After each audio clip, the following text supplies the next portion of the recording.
dandeettii kosin madaalu ogummaa kosin qixxeessu waan argame baduuf jedhe anoomaa kaakeen tureessu olamaa aduu gajjallaa taatee taa'ee darbuuf jedhe si wajjin walittiin bu'u wanta feeniyyuu yoo ta'e irraan beekaa fakkaanne garuu qaamnoo mubannaa gara keetti nu deebisi akkasitti nuti hin bannaa irraan beekaa fakkaanne garuu qaamnoo mubannaa gara keetti nu deebisi akkasitti nuti hin bannaa.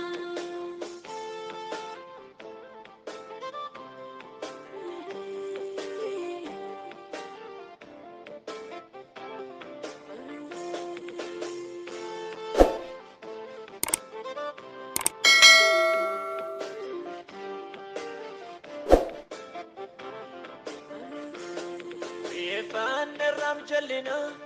nannaman nerranufte kajelum mastimne manne makamali tunumbe alani sufanne warke kesangaru banne doke annuti bori fabdanne arada patelu danke rambe kabakani garukam no banna garaketi udebisi akkasitti nuti hin bannaa.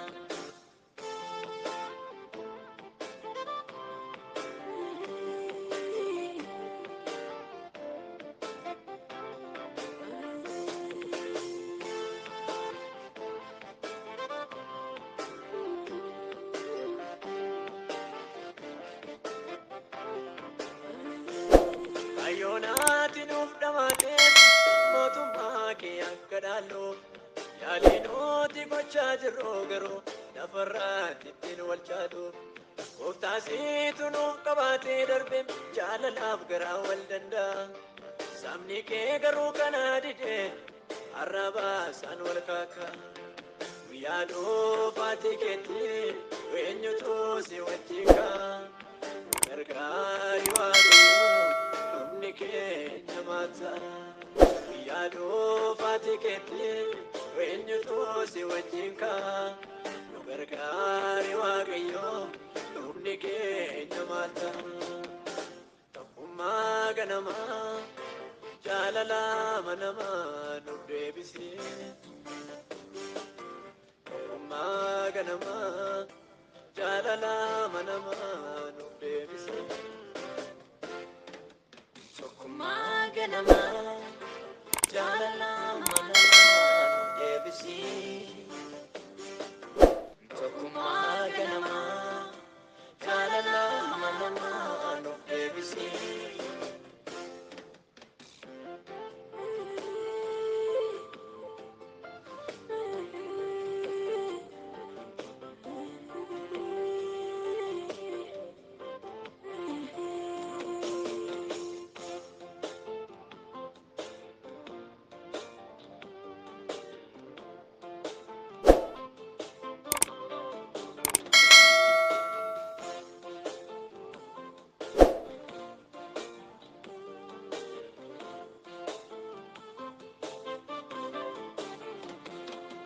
Loota wajjin tarreetenye sooranne ramadii jallina waan gaarii nutti fakkaate oomishaa jirraam salphina keessi keenya siif hin bulle somnee faa keessine malee beeta nutti galeem jireenye yotoo faala isaa wallaalle siif ta'urraa ormaaf taane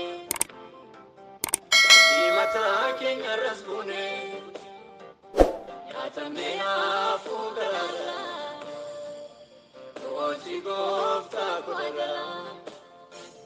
Sifta ura urmaftane, Kandi mata kenga rasgune,